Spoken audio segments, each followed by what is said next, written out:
Banks as a business banker, and we're going to talk today about how he did it, what his journey has been coming to Australia, and how he feels about it all now. Ade. Yeah, thank you for that. My first contact with Australia was in 2006 when I came to do my master's in Brisbane, Queensland University of Technology to be precise. So after the master's program, I traveled back home, and in 2008 I decided to immigrate to Australia with my family, and then opted for Melbourne.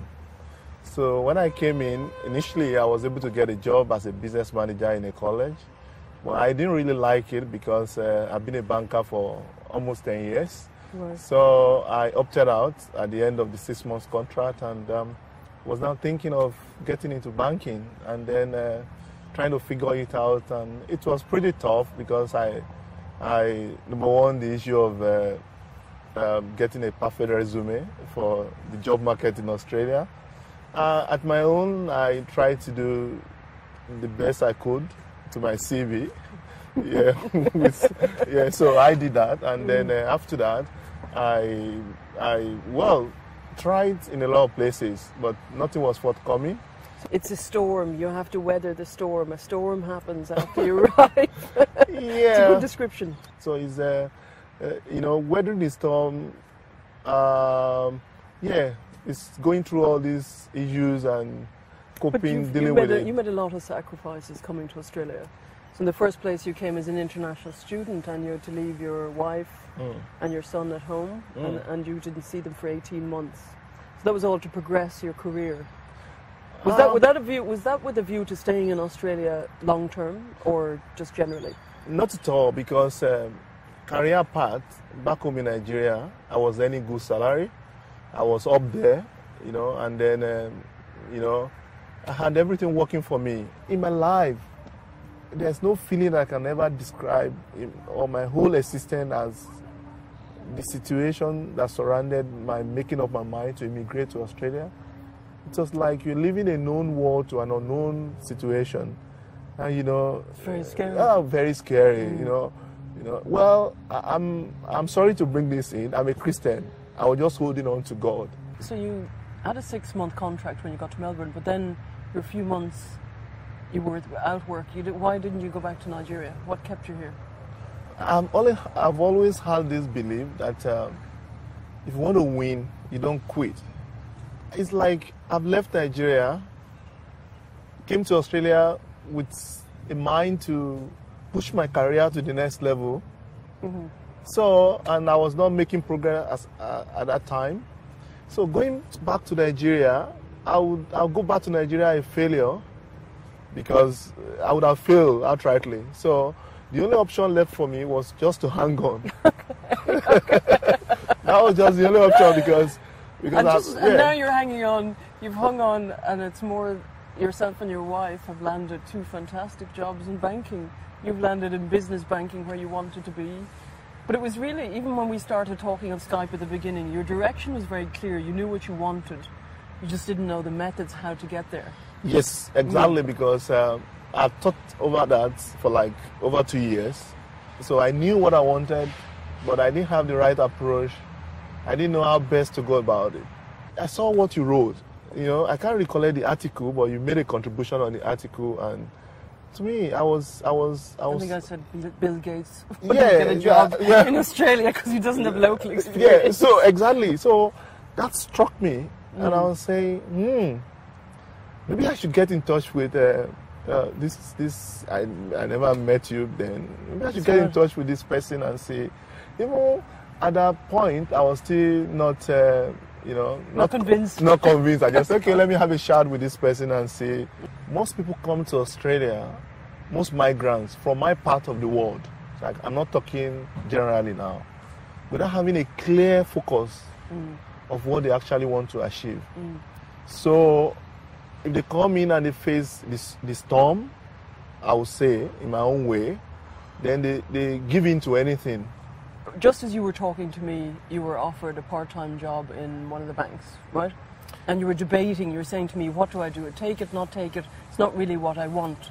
and we said I was going to take it because it's much easier to get a job from a job than it is the other way around. And that started the process, and then obviously we worked our way onward. So I'm going to let you tell what happened next rather than my perspective of it. Sure. Well, when I talked to you about it, you said, okay, pick it up. So I reluctantly pick it up based on your advice. Because I was... Well, it's better to be... Yeah. I think people think it's about status and it's not the job I want, but you're going to have a problem if you're unemployed for longer than you are if you're employed in some capacity. Yes, I think from my point of view, that job really helped me. Because when I got into that role, I was able to give my manager, or I was able to make a statement of what I could do if given the right opportunity. And then, not too long, I was commended on that role. I became the best staff on that job concerning what I was doing. So, and then I think that gave me a little bit of fulfillment that at this point, it's just because I was not getting the right opportunity, I could do this thing. Within me, I was fulfilled, as in, feeling a lot happier than you were if you hadn't taken the job. If I hadn't taken the job, would have been a big mistake. I mean, I think the biggest mistake of my life. Yeah. So then you did that role for a while, and then we went through the process of fixing your CV, interview coaching, approaching different jobs. Actually, one really important thing is picking the right roles all the time, and so that your experience matches the role very closely, rather than sort of what they call a shotgun approach here, where you're shooting everywhere but you've no target. So the target was much more defined this time. I think that settled it all. Yeah. That settled the whole process, because that gave me the strength that I needed. Now after we worked on my CV, and then my experience on the job, so I was just mentally balanced that okay, I think I'm on ground now to pick the best opportunity possible, because I think one of the major problems I had was that not having like one CV fit all, that was a major problem. So meeting you were able to resolve that with me, we were able to come up with a resume, like a customized resume to every role. You were very open to learning and understanding exactly what you needed to do really fast, extremely fast. So once we started that, it was only about a month and a half before you had the interview for the business banking job. Yes. Very quick. A lot of interviews before that. Yes. And then we practiced interviewing. I think one thing that will remain with me all through the rest of my life was the idea of the 3-minute commercial that you. So in 3 minutes, I could tell anybody A to Z about myself. That was, Australians are not patient enough. They don't have time to listen to stories. They want to just get it within a few seconds. So in less than 3 minutes, I could tell anyone who cares to listen my 10 years banking experience. So you have to learn to basically interview skills where you, at the point where you stop and you've said enough. Yes, and then not only saying it quickly, but I would say succinctly. Yes. It's not just rushing words. It's clear enough. People can pick it up what you are saying, not that you are just modeling things up. And then looking at your CV within few seconds, people can really come up with something. So really, even if the CV is a picture, though, when we did it, we get really to the core of a blueprint for an interview. In my own case, the perfect resume, the 3 minutes commercial, sort of gave me this kind of how can I put it now? I'm trying confidence, is it? Confidence apart from confidence, this kind of satisfaction that okay, where are they coming from? I think I'm on ground for anyone. It's more than like when you are just relaxed and okay, everything is set. Maybe you are going on a journey and you see that okay, my car is okay, it's been serviced, Right. You know, I have enough money. Yes, I have yes. food that will last me for 3 days. You know, that kind of you know, you'll be balanced that, okay, everything is set for this journey. So you have your backpack for, Yeah, for exactly. getting your job correctly exactly. set up. So you're set up right. So because you can be confident and not have the right things in place, you know, you can be confident that you are going to be okay on this journey. Double blessings last week. Yeah. I got your text going, double blessings. We both got jobs in the same week. Yeah. And I couldn't believe it. But you then, having learned that information, you did the same thing and taught your wife. Yeah, I was making my life as an example, you know, that's okay, see how far I've come, and see from a point of no hope, see how things are beginning to look, things are Turned around, yeah, right? sort of, Completely. yeah, started looking up, things started looking up, and so you pick from that and see, you know, that should encourage you, you know, that you only fail when you don't try again, you know. As I keep telling her, said, what you needed was do things differently, you know. I was doing something wrongly, not the right way, not maybe I was not absolutely wrong, but not getting the right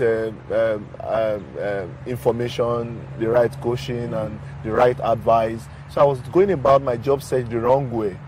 But you did something absolutely unbelievable. I mean, you to get this job, you actually. But I would say you don't do this at home, kids, because it's not something I'd normally recommend. But the way you did it was so right. You were all prepared, all interviewed, had your 3-minute commercial, as you say. You had your backpack ready to go. And then you went into a bank, which will remain one of the big banks that you wanted to work in, and you asked to speak to the person who's in charge of business banking, right? You know, it was just this analogy of having the backpack all set. You know, I knew I've been in banking for like 10 years. The international experience was there. Now I've studied in Australia. I've studied elsewhere. I know. I know my stuff, you know, and now I'm backed up with a very solid CV, 3 minutes commercial, so I was ready for anyone. So I still went through the normal recruitment process, you know, because of course. Yes, so I still went through the normal recruitment process, still competed with others, but the difference was that how will I say? The difference was that you weren't an anonymous name on a yes, piece of paper anymore. Yes, exactly. And that's huge in Australia. Exactly. So I started talking to people within the team. So everybody was happy I could do it. So and that could have happened to any other person that applied to. They could have checked the decision to engage someone in any major organization is not a decision a single person can take. You need to talk to at different levels. You keep engaging people depending on, you know, if you succeed at this level, you move to the next level, you move to the next level. So I was getting recommended at each stage, you know, like any other candidate too. What do you know now that you wish you knew then? I think the greatest blessing I've received in Australia was getting to know you, because who really, to be sincere, because if I had not met you, then I don't know what would have happened now, because I would have been trying to figure it out all alone myself. And, you know, I wouldn't have been able to have the kind of understanding or the kind of vigor you brought into it, or the kind of knowledge you brought into it, or, you know, your own perspective of seeing the problem, you know. And I think it was born out of your experience, having been in this business for a while. You know, there was no way somebody could come into Australia from nowhere and be able to pick that kind of, you won't understand those things. Mm-hmm. So I think one of the ways to succeed in Australia would be having right contact with people like you. The major thing is getting the right job and growing your career in Australia.